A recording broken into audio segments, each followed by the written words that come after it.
Welcome back to the Clean Techies podcast, where we interview ClimateTech founders and VCs to discuss all things building and investing to solve the biggest challenge of our generation, climate change.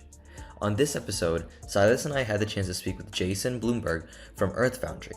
Earth Foundry came out of Energy Foundry, who after a successful decade of investing in energy technologies is expanding its scope to other areas in climate. Jason Blumberg is the co-founder and managing director of Earth Foundry.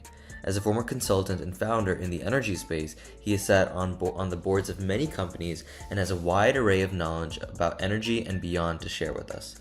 Jason's perspective to me was really unique because he has been operating in this industry for almost a decade and has the experiences to show for it. As always, let us know your favorite parts when you finish listening and enjoy the episode. All right, welcome to the show, Jason. How's it going? Good. Thanks for having me. Appreciate it. Yeah, absolutely. Glad to have you calling in from Chicagoland. We had our pre-show jokes already out of the way, so nobody has to endure them. But I guess let's get right into things here. Tell us a little bit about yourself, kind of what you're doing today, and a little bit about your career up to this point. Sure. So I run Earth Foundry, which I co-founded with my colleague Sarah Chamberlain. Earth Foundry is a early stage investor in new climate, clean, sustainability tech, whatever you want to call it these days. We started back when clean tech was just coming about as a word, and so the firm we've evolved over time, making investments as the first institutional investor into a number of companies that are now top of the mind for folks as being top performers in the space. And we built out the model for the firm by learning about the space as we move forward. Could you talk about there's been for the audience, change for you going from Earth Foundry, previously Energy Foundry. So could you talk through, just for the audience at a high level, what really made you want to make that difference? Sure. So Energy Foundry is a fund we started a decade ago, backing with Ameren and Exelon, state of Illinois, and really making investments into new innovations that impact the space and have local impact. We've continued to do that and have significant outcomes, both in impact and climate, gigatons of climate we've reduced.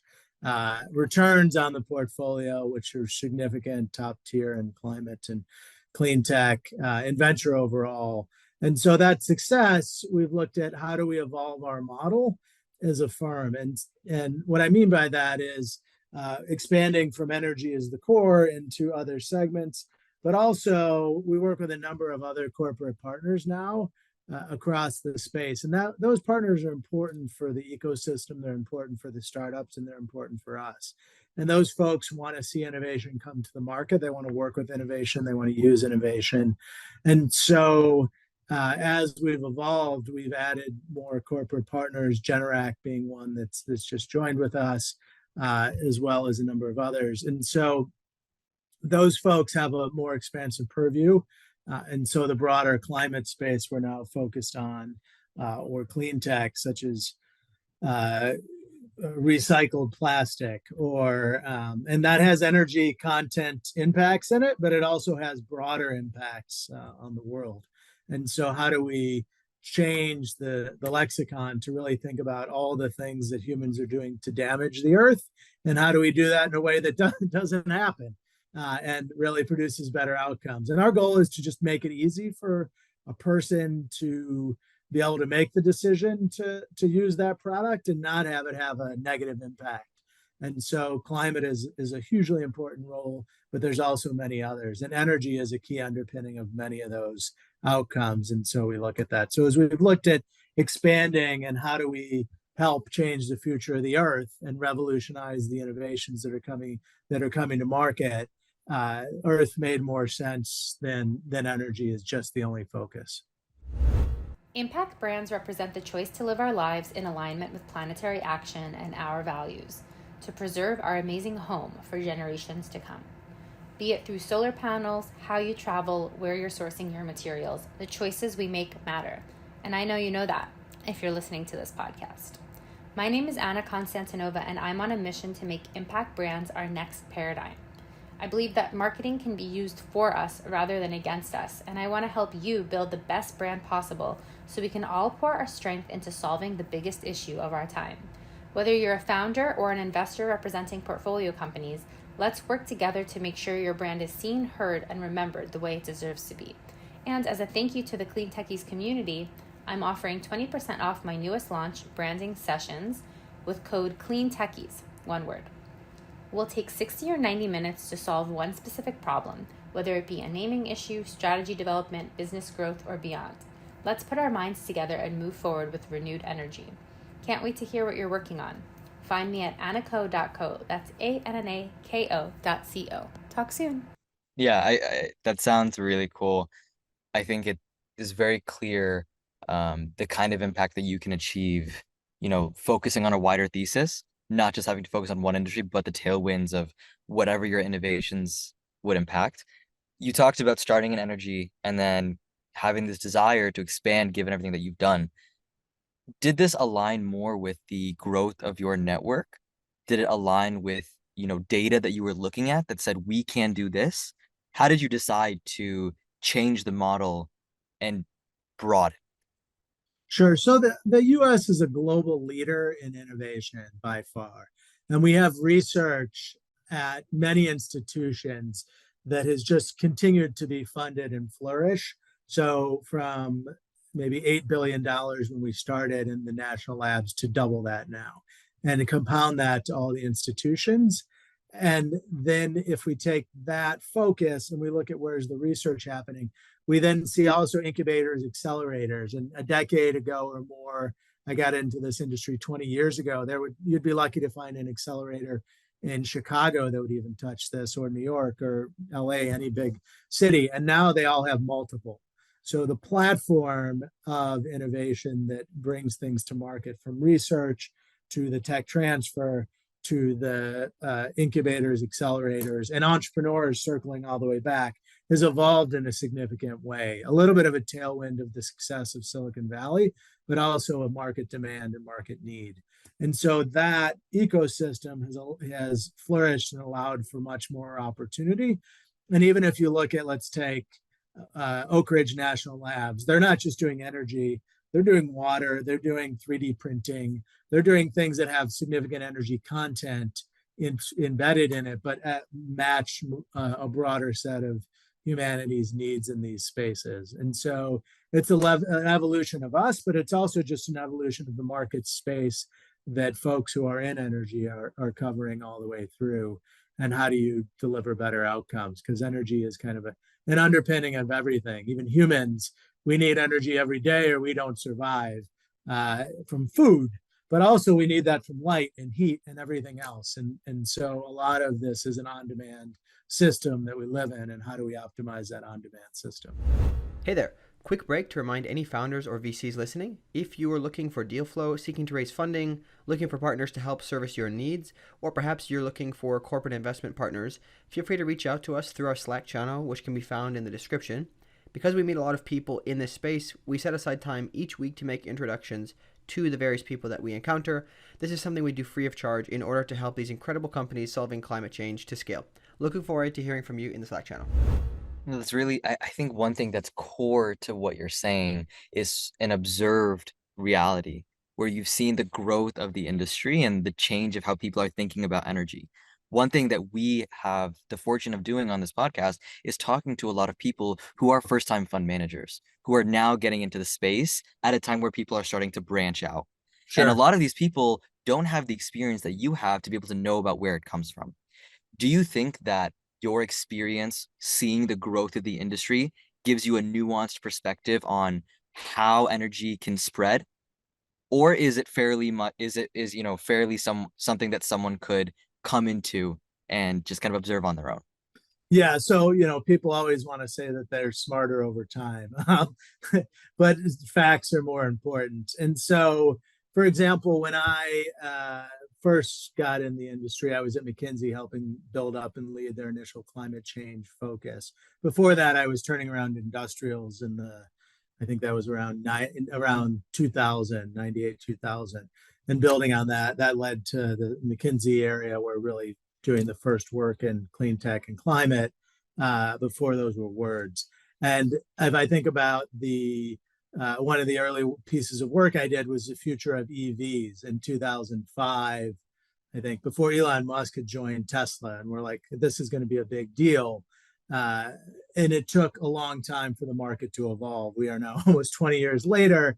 And then people were looking at, could we do charging stations at Best Buys while we are in the store? And what we penciled out then was that the economics would never work on a charging station without subsidies, because the maintenance was more than the value.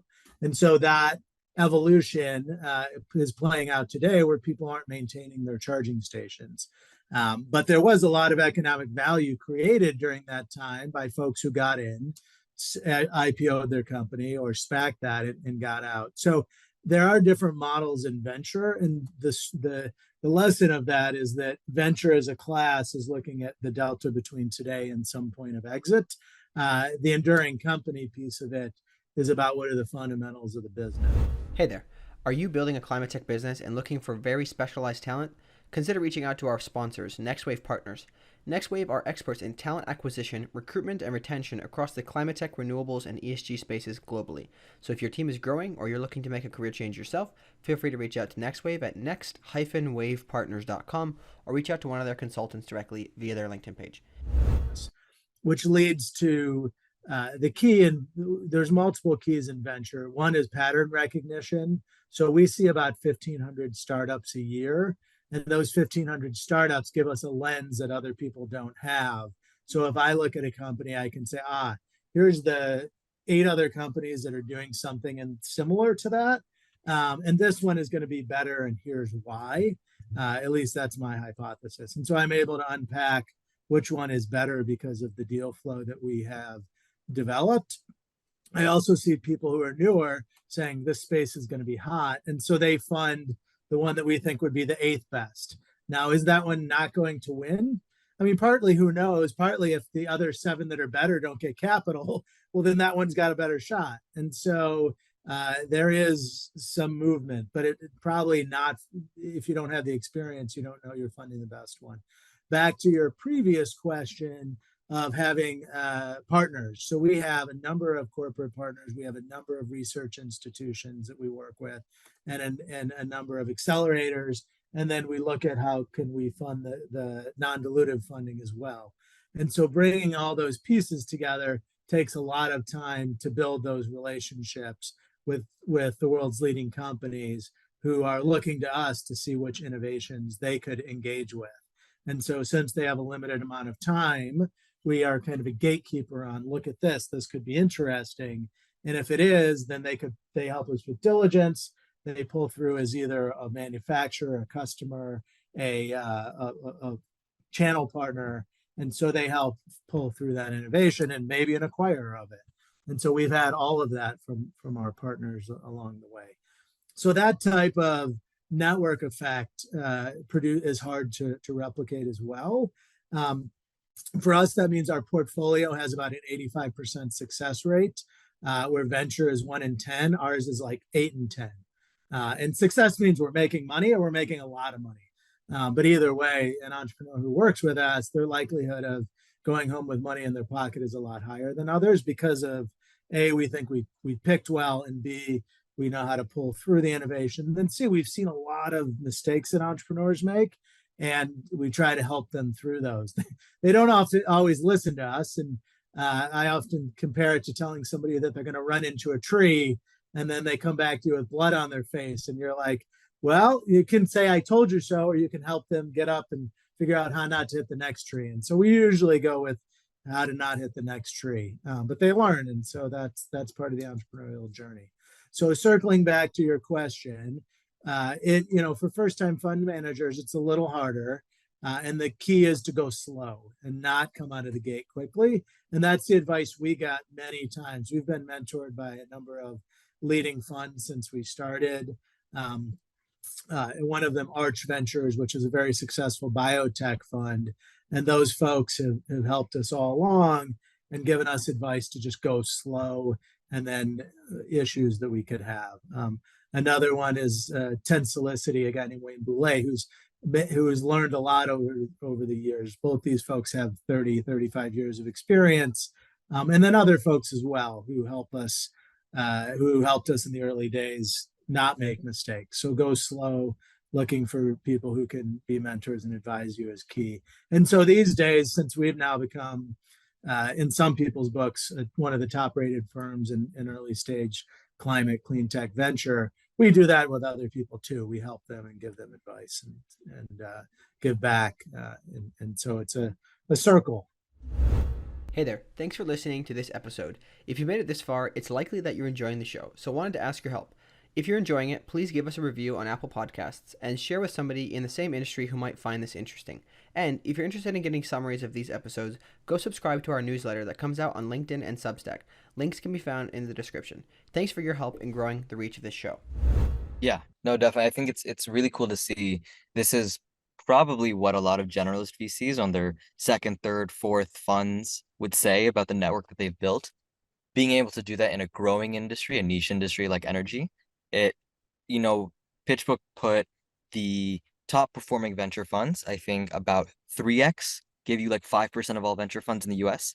So to have 8 active investments instead of 1, you can probably see what is a more aligned success rate because you have, very, very specific things such as like interacting with one industry, with one type of entrepreneur, an energy entrepreneur, right? And I think it's really cool to see that model being successful in such a specific context. Yeah, the thing that's a little harder though is that when you are in whatever, and venture generally follows a trend-based theme, and so it's more of a momentum investing. And when you're in a momentum-based sector, such as AI at the moment, there is a sucking sound towards value creation. And so with that, it's a different deployment model. And so there you're looking for best team, you're looking for the niche in the market that you think you can carve out that hasn't developed yet. And so it is team first. In our space, if you could have the best team, but they may never be able to beat the incumbent. So let's take Span, one of our investments. Unless the CEO had the idea of how does the circuit panel in the house become a whole new different product, and how do you take the install of battery and solar and EV and reduce the cost by 50%, you could not compete against Schneider's Square D box because they have been beating the metal down for 100 years. So we've seen many, many circuit panel innovations over time, and none of them were going to beat Schneider. These folks had a new technology to do that, and were able to. Another investment of ours, IntelliHot. It's a tankless water heater for commercial buildings. Think of Marriott, think of Hyatt. And everybody knew of tankless water heaters, but every time they tried to do one for the commercial space, it would never work. And even though you could get 35, 50% energy reduction, they would break down because the design couldn't handle the throughput of water. Sri, the founder there, said, hey, what if we just completely design it differently from the ground up and something that could do that duty cycle? The story is he had a water heater blow out, and he's like, this old technology doesn't work. So you take the boiler in a hospital that has 2 boilers and burning all the time so they don't have a loss of hot water. Now you replace it with a tankless hot water heater that's similar to a refrigerator coming in, and that will disrupt the boiler market completely. Most people aren't that interested in disrupting the boiler market, but we are, and it's a many, many billion-dollar industry. And so we disrupt that. That creates a big opportunity. But you could have the best team working on it, and they could never figure it out. And that's the delta between a evolving market like AI or like the phones, smartphones were a decade ago, where you just need the smartest people to figure it out, and this market where you need the best innovations to figure it out. And so that's why we see, back to your previous question of new investors coming in, a lot of crossover investors and new investors use that momentum view into our space, and they think the disruptive calculation is carbon. So now carbon creates this disruptive market, and that creates an edge for that. But carbon and those type of things have never created a disruptive edge. And so the momentum type of investing never, at least in our view, never carries over that way. Yeah. So there's a couple of things I'd like to do here. I think one, I have a couple of questions to follow up with what you've mentioned, but I do want to go back a little bit. So Sure. just to make sure it's really clear. So the origin, I want to understand the origin of what was Energy Foundry and now Earth Foundry. So, in particular, I'm curious about going out and starting Energy Foundry at the time with those LPs. Like, how did you go about that? Why did they invest in you? And then can you also talk about raising the fund for Earth Foundry, because it's a different situation, right? I want to understand that experience. Sure. Including the that timestamps of that. Has a very specific focus, and so which we're continuing the focus, and so that has given us some purview, but also given us a very specific set of outcomes. And so Energy Foundry, the capital came together, and so they were looking for who was going to run that, and I was a entrepreneur. And then previously had been like I said, working at McKinsey, and then buying and turning around industrials backed by the Carlyle Group, our team was. And then before that, head of M&A and strategy at a Fortune 1000 company. So the capital was coming together, and I didn't have to raise that. I helped run it, and then Sarah, my co-founder on this, was running it. And it's an evergreen fund, and so we ran it for quite some time that way. And then as we saw that the market would benefit and the fund would benefit from additional capital, we've gone out and raised from private investors into a new fund structure. And so those are different. One is the capital came together. Yeah. Think of it a little like a CVC, state fund, a family office-backed fund structure. And then this new structure is one that is private capital and has a broader mandate with it. And so that fundraising has been about talking to investors and getting them to believe in the future of what we could do to both deliver impact and deliver economic returns. And so would you say that, I mean, I don't want to necessarily spend too much time on this, but I would assume that given your track record of already doing this in a little bit different format, it's a relatively easy conversation for an LP versus a first-time fund manager? It's a good question. What we find is that a majority of the LPs, there's two things we find. Number one is that they typically like to fund people on fund 5 or 4. And so that when they think about their risk mitigation parameters, they're still looking for many repeat funds. So that is a harder conversation with traditional investors, traditional LPs. The second thing that I'd say is that they all the intangibles, the climate type of intangibles that we deliver, gigatons of CO2, plastic out of the ocean, pollution, reduction in pollution, significant reduction in pollution. The metrics that it's about 65 to 70% of our founding teams are female or minority backgrounds. Many of the metrics that folks would consider for impact were significant, as I mentioned. Most of the folks, when you get under it, they don't care. And so they're like, what are the financial returns? You have good financial returns, but still it is, well, you're not on your 5th fund, come back then. The other thing that I'd say is that we fall in a little bit of a trap with impact-driven foundations, that they because we've had good returns, that doesn't meet how they think about impact, even though I think where it's we've offset the equivalent of 60 billion tons of coal. And so if you said that's what you could get for your money, that would be a no-brainer. But if it's you can get that plus your money back and make some, that doesn't fit a lot of them.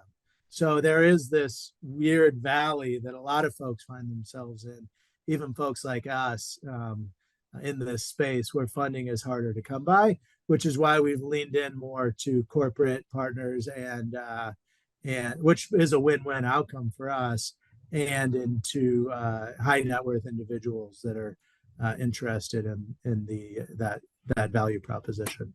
Mm-hmm. Okay, yeah. So this is interesting. I would have not assumed that I would have not expected those answers from the raising, but it's very interesting to hear that the I obviously we talked to a lot of funds here. We don't talk to LPs per se, right? But to hear that there's very different segmentation amongst the LP market, if you will. So maybe, do you have any, while we're on this topic, like any just kind of key pointers for people who are raising, because there are a lot of companies raising right now. Sorry, a lot of funds raising. Yeah, What yeah. are your main pointers in terms of like segmenting that out and kind of navigating through the LP market?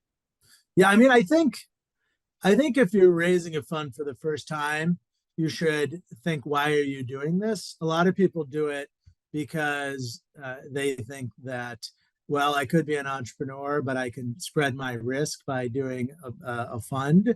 There's some people who do it because they think it's fun and cool. Being a fund manager is by far very, very hard, because you have, no matter what, you have a limited amount of resources. You have a lot of people dragging on your time, and you have a lot of risks that you can't control. So you're backing startups who are who you don't have full control over, and so you're betting a lot on a lot of different risk things. That being said, for the right person, it's a lot of fun. The impact is tremendous, and the outcomes can be great. But it takes a decade for those outcomes to come to fruition too, and some people get into it and don't appreciate that. So I think for new fund managers, they look at the Silicon Valley momentum that happened, and if you look at returns right now, you can see that isn't happening. And so PitchBook put out a report that says returns are negative on a one-year rolling basis for venture. I would say clean tech, we're not seeing that, and climate tech, we're not seeing that. But that's also because we didn't have the euphoric valuation increases. So if you don't get a 40x multiple on your company and then get a compression to 10, well, that's going to cause you to have negative write-downs. If you have a 10x multiple and you have a 8x multiple and your company is doing well, you're going to be up. And so that's where it comes from in that piece. Circling back to your question then, because I think people should think long and hard if it's the right decision for them and if they have the right tools, is understanding the LP landscape and what, for each LP, what is the value proposition that they want. And it differs by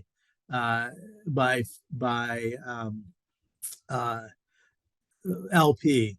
And one of my friends who's on his 12th fund will say it's a Christmas tree with ornaments, and you need to make sure you have the right ornaments.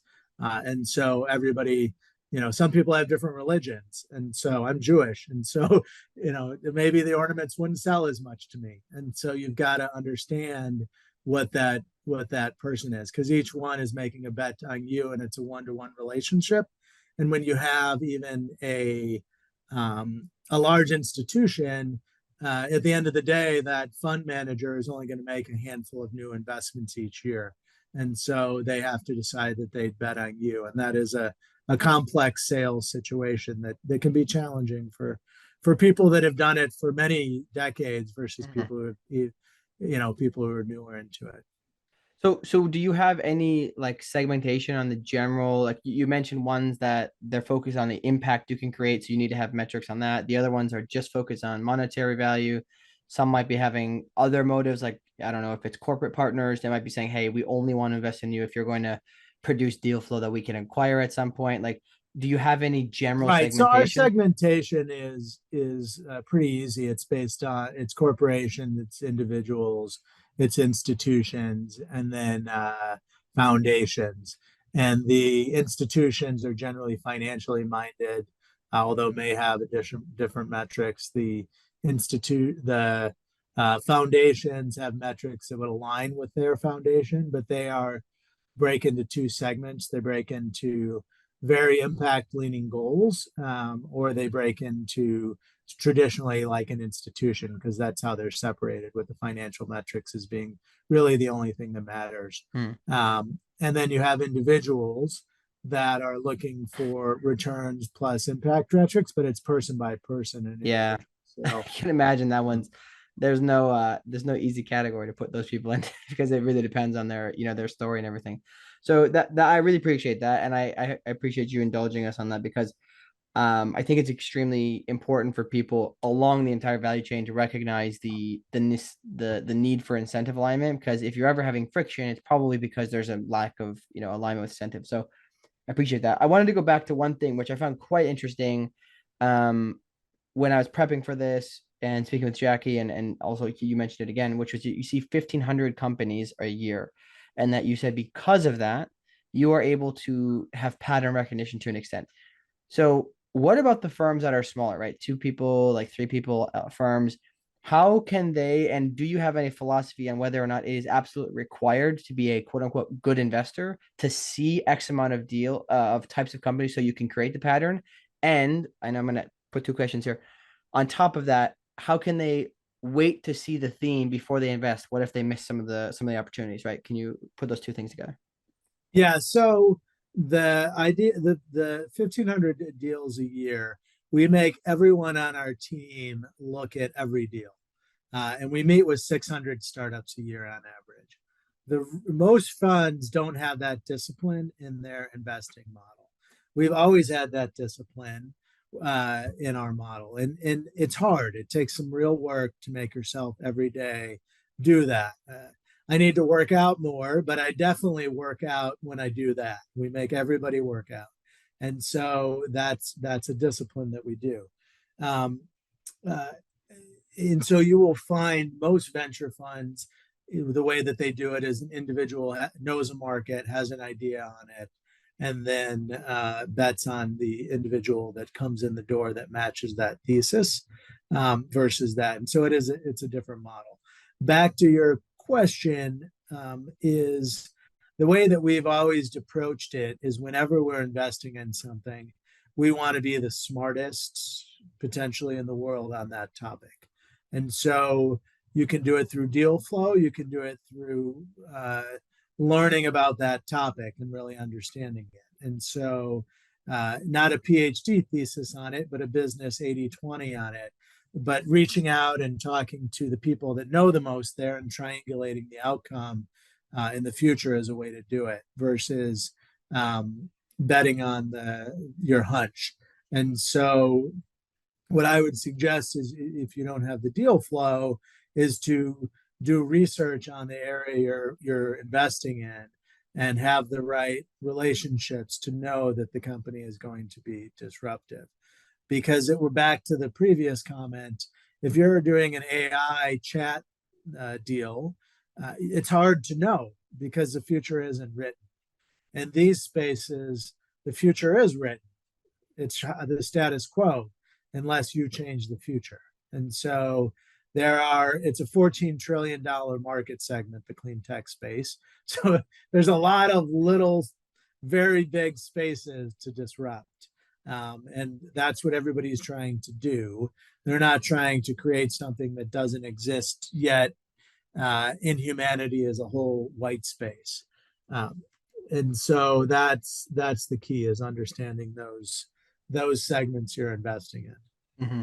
Does that make sense? Yeah, it makes sense. So I guess just to try to like maybe synthesize this and make sure I've got this right. So your take would be that you see the deal flow so that you can have an understanding, and that's your advantage. But another person who may not have the capacity to do that, it's 2 people or whatever, they can also still achieve a good outcome, in your opinion, if they are willing to put in the effort to research the industries that they have a hunch on and really go deep in another way, which without having to go and see 1,500 deals. Right, and have the specific areas that they're focused on. So they do have to take a little bit of a bet on that. I believe that the typical venture model, we believe, in this space of the spray and pray 1 in 10 model doesn't work. And so the typical reason that works in venture is because you have a market that is evolving and going up. And so you'll typically have 3 people in California bet on it, 1 person in Boston, maybe 2 people in Boston, 1 in Chicago, a few in Europe, a few in Asia, all betting on this whatever innovation idea. And the ones, what you do is you invest in a few of the similar ideas. Whatever one doesn't work, you kill it, and then you keep only investing in the one that figures it out. And so that creates this funnel where, okay, you didn't figure it out, you're out of the game. You didn't figure it out, you're out of the game. And so you keep having the evolution. Grubhub is a great example. Figured out how to do, instead of ordering from calling, you order from pushing on your phone. The technology stack under that they need, while considered robust, is not their technology. They're leveraging someone else's technology. And so that model of who can do it quickest and fastest hasn't proved to work. It doesn't mean it won't, but it hasn't proved to work. So you need a different strategy than most venture, in our belief, and that matches knowing your space and knowing what you're disrupting. You could also come from that space. So you could come from that area and have a view on why that would work. But as a crossover, it becomes more challenging without having something you're knowledgeable about. And would you say, one last thing I want to add here is, would you say that given the continued and deepening focus on working with corporate partners, that you're able to utilize their interest in as a purchaser to help identify some of the areas that maybe, have more traction? Because, if you're an outsider, like you said, somebody comes from a space, you're like, oh, that's a great idea. I love it. But then if you talk to somebody inside this space, they might say, well, we don't do that for these reasons. Has that been something you've leaned into a lot lately, and has it been helpful as well? Our friends at GE, when GE was a powerhouse, used to have a shopping list. And so if you know the corporation's shopping list, that can help you. And so that type of strategy allows for an unlock that you might not have otherwise, which is why you see a number of funds propping up with corporate partners, because there's many ways to work together. But that is an important differentiator, is if you know what they're interested in, you can do that. The other thing you can do is co-found companies that solve problems. So a little while ago, a big consumer products company came to us and said, and it didn't end up moving through, but can we work with you to co-found companies that we could actually push through our sustainability value chain? And so we've seen a number of companies come to us, and you can co-found to solve, and that produces an outcome that could be successful as well. Very cool. I really appreciate, I think, a lot of that insight. One of the things that you brought up earlier on, I want to pivot a little bit now to understanding what you're looking at moving forward. I know we've talked a lot about how you've built yourself up to the way that you look at investments today. Energy is obviously a broad term. Clean tech is obviously a very even broader term. Are there any industries within energy that, with this new fund, with this new thesis, you're looking at more deeply? And specifically, to whatever extent you're comfortable, what industries outside of energy are you particularly bullish in? I think especially one of the things that we love to do is figure out, where should entrepreneurs be building based on people who are looking at, numbers of deals a day, who can get that insight into what fields are really, really poised for venture investing. Yeah. So the thing that I'd say is we've had some success, which is good, but similar to Amazon, it's still day one for us. We're still trying to figure out what the future looks like, and we're not Amazon, but we're still trying to figure out every day what our edge is, what the future looks like, and how we have success building these companies. So today's model will not be the same as tomorrow's model on how we evolve as a fund and firm. Answering your question, we will. The spaces that, if we're talking to entrepreneurs, my number one advice to them is that there is tens of billions, probably hundreds of billions of dollars of research sitting on the shelf at national labs, at universities, at research institutions that the tech transfer department is hoping somebody could commercialize. And so I actually teach at University of Chicago's MBA and PhD program, commercializing science innovation. And so what we actually do is go get a collection of these, typically groups of 4 from 6 institutions. Last year we had NREL, we had the National Renewable Energy Lab, we had Princeton, we had Gas Technology Institute, and a number of others that each give us 4 technologies. And we pair together MBAs plus PhDs to commercialize, see if they can turn it into a business. They do an assessment of, from the 4, which one's the best, looking at a patent search and business model, kind of high level innovation. Then we move to what's the best based on what has the biggest opportunity in the shortest amount of time. And then finally, we move to an R&D roadmap and business plan. And so that type of same pathway could be followed by any entrepreneur in a research institution to see if they could commercialize something and turn it into something big. A number of times you'll find dead ends, just like a venture person. We're looking at something you don't know, but you find dead ends. But sometimes that'll work. We had one company that came out of the class that has raised more than $50 million now. And so, so you have this funnel approach of trying to figure that out. So if I was talking to an entrepreneur, I'd say, go do that. Go look for those institutions and the research that they have, because there's a lot of smart money and dollars that have been spent on that versus you needing to come up with it in your basement. That's going to be less likely unless you came from that area. Do you have 2 to 3 industries that you're looking at in specific right now? It's a good question. Because of our approach, we're looking at all different types of innovations. If we looked at hydrogen, which is hot, we have not seen much innovation there. We've seen a lot of dollars, but not much innovation. If I had to look for anything, I'd look for storage and transportation, because if we find something there, that unlocks the whole industry. But we haven't seen anything in our view that is the magic bullet there. But there is a lot of money going there to unlock the industry. There's just less innovation that we've seen than one may expect in other areas. We are looking at interesting biofuels innovation that could change the lexicon for that whole industry. But we've got to see if we believe in that segment and that focus. We've had good success in storage. And we are looking at what new innovations could come in energy storage. I think the thing that we find is that a lot of the new innovations are not as disruptive as the ones that have gotten legs. And so that's slowing down a little bit in that market space. We are looking at just thinking of all the companies that we're driving into. One thing I'd be curious is that if you're focused on, so you see, kind of generally speaking, we'll look at pretty much anything, but it's about the innovation. Is there a particular method you have to measure, what counts as truly innovative, where it's like a really big step change? Is there some way of measuring the baseline, and is that the only measure, or is there other things around product market fit and things of that nature that you have to also check the box, down the road?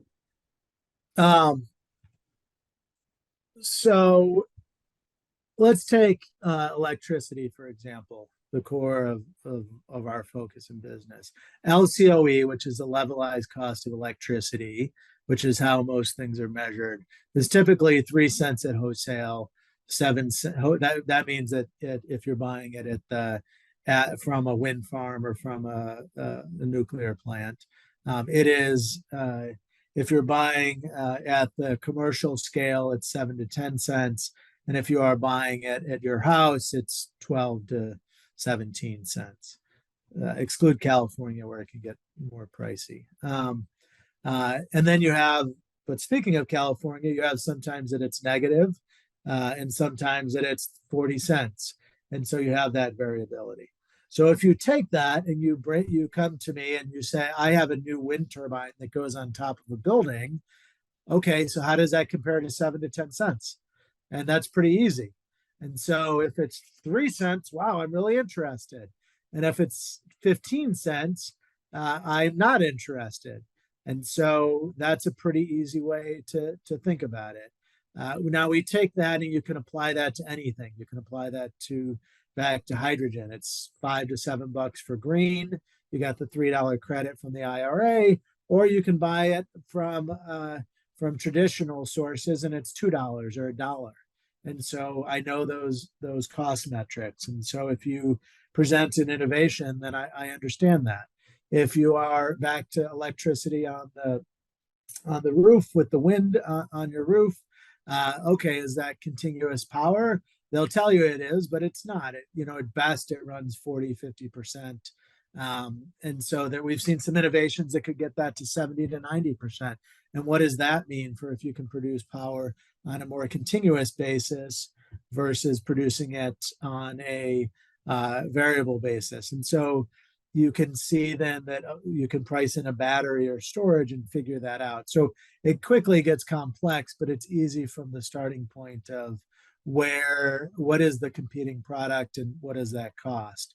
And so the IntelliHot water heater that I mentioned before costs the same price as putting in a boiler. It takes 25% of the space. You can bring it in as a refrigerator on wheels. You don't need a crane, and it uses 35 to 50% less energy. Okay, well, all that is a lot better. Now, how do we actually bring that to market? Because the building manager at the hotel doesn't actually get any credit for traditionally for saving energy or saving CO2. And so why would they take the risk? And so you have a much longer sales cycle than traditional. Many years ago, when I was back at McKinsey, I worked with one of the biggest building manufacturers in the world. And they came to McKinsey and said, our R&D program isn't producing the value we want. What should we do? So I took OSB, Den's glass, some of the other most prevalent building products that have been successful in history. So we had a winner's bias completely. And I said, what was the trajectory of those innovations? Well, it took about 15 years to get to about 30 million in revenue, to 40 million in revenue. And at 15 years with 30 to 40 million in revenue, those companies would take off. Those technologies become billion-dollar industries. So we went and talked to architects, we went and talked to building people who built, developers who built buildings, and the answer was obvious. It took a whole generation of seeing the innovation before the parent would or the father would have the son. The father would never use it, but the son would see it for the generation and then say, oh, I'll use that technology. So it took a whole generation of family in a contractor role to use this new innovation. And folks would say, well, the architect could just spec it in. The architect isn't responsible for the warranty on the product. So the individual would say, I'm not using it because I'm responsible for the warranty. I don't care what the architect says. Now, this is sped up some today because we have much quicker knowledge to market, and we have much better understanding of the technology, and people understand innovation. But it's not a year. It takes a lot longer to get to market. And so I give that because the adoption cycle on these is longer and hard. And so understanding that funding these companies in the right way is a key metric. And a key issue that early fund managers have in the seed space that they don't appreciate is that later investors who are coming in don't understand these cycles of investing. And so they will flood their companies with money, which seems great on paper. And they will run around and say, look how valuable my company is. And then it will go to zero and they won't understand why. And it's because they didn't match the capital to the capital inflows to the adoption cycle of the business. And so they end up flaming out. And that is a learning that we saw from CleanTech 1.0, and we adopted in our business practices. And we're seeing that happen again, where valuations won't match the company. The company will flame out, and we'll see if a restart is available. That's quite interesting. I've never actually heard that thought about as like it's kind of, I guess, included in some ways in TAM, but not exactly, because it's an aspect of, how you get to the TAM. So it's actually pretty interesting, I think, to hear that about the adoption cycle. One big thing I would like to Well, get I'll your also add to that if you're backing material science companies, you have the same issue, but it's not adoption, it is science development cycles. And so okay. science development cycles, more money doesn't produce a better outcome Mm, sometimes. You just need time. And mm, so we have a material science company that raised $4 million from venture folks and 17 million in non-dilutive and JDAs. And that company, then their next step up in raise was a $65 million raise at as you'd expect, at a high valuation. And so the reason that they had that big step up is because they had time to develop, where their competitors had raised hundreds of millions of dollars and have trouble even getting around now that is not a down round. mm-hmm. Now, this is quite interesting. There is somebody else who mentioned the timing to scale things, and the actual capital to scale hardware. In some cases, is not actually that much more. It's just a little bit different in how the money comes in. But speaking on that topic, I want to ask about the general market around growth, because if I understand correctly, your focus is on series seed and A. Is that correct? Yeah, or pre-seed as you'd call it. We're usually Okay. the first institutional investor. Okay. Got it. So, given that you focus on those areas and you have the corporate partners to help kind of like guide people towards those potentially as acquisitions or whatever, what are you seeing in terms of filling the gap of the growth funding stages, right? Because I think that we looked at the CTVC reports on this recently, and there's a relatively large gap in that space. I think Energize did just raise a large, that was also Chicago, a large growth fund, along with a couple others. But how are you seeing that gaps can be filled? Because it usually requires quite a lot of money to get companies into those stages and through to the IPO or acquisition. Yeah, I mean, so we have seen a huge influx of CVCs that have a high interest in late stage startups.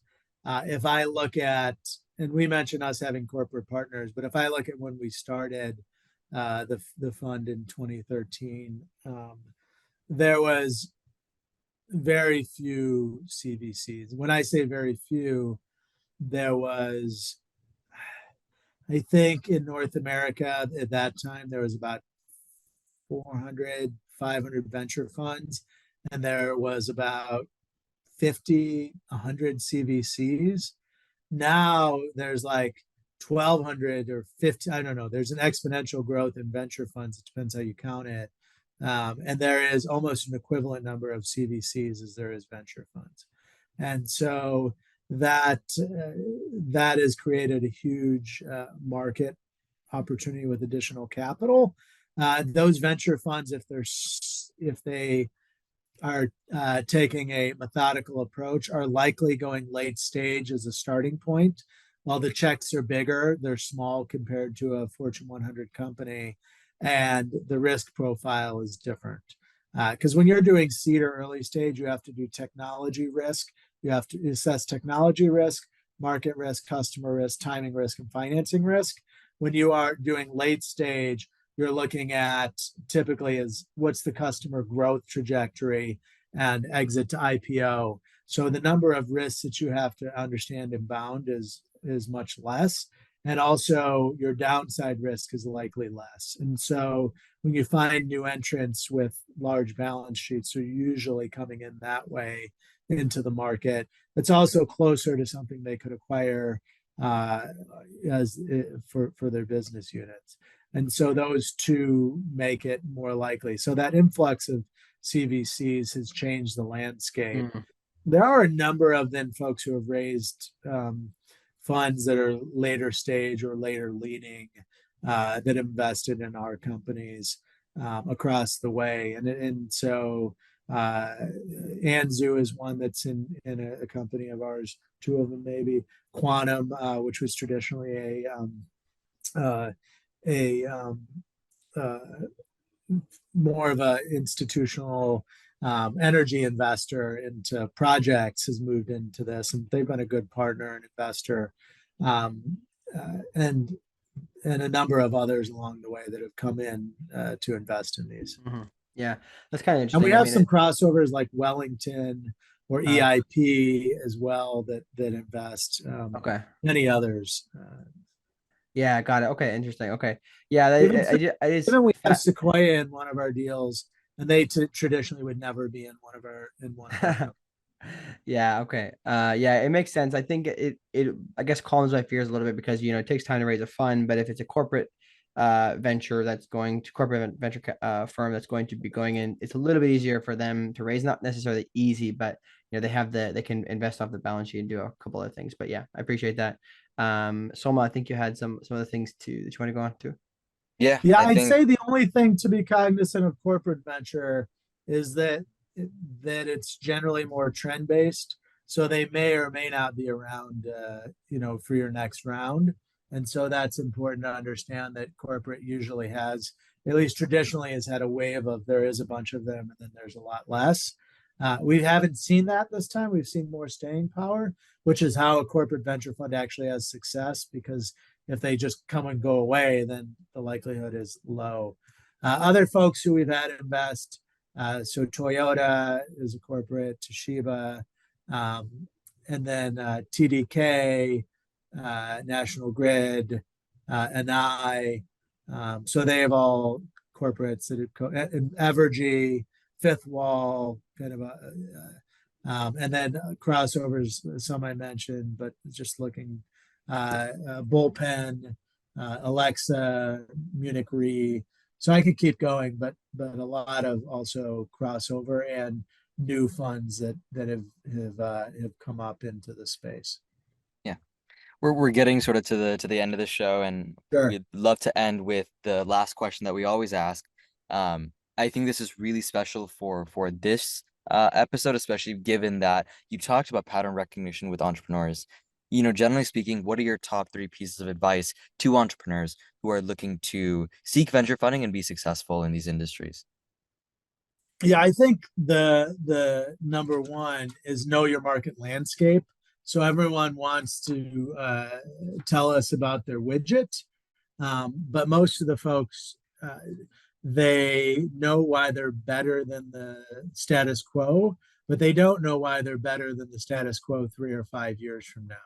And so if I am a new battery innovation, there's a lot of innovation happening there. So if I look at the curves, how am I better than the future? How am I better than today? The next is, if you think about building your team, you have to think of your team more like a sports team, where you're adding the right players at the right positions as you need them. And if they don't fit, then they don't fit going forward at some point as well. And just thinking methodically about that. And you're producing a lot of value for the folks. So if you're doing it the right way and you're giving options and paying folks, everyone wins from a successful outcome. So making sure that you're taking that mindset and not getting stuck. And I think the last is, there is this view that if people tell you no, you just need to persevere. And so I see a lot of people spending 5 years of their life on an innovation that's just not going to make it in the market. And so what you actually need to do is hear the no's and hear why, and evolve your whatever you're doing based on the why.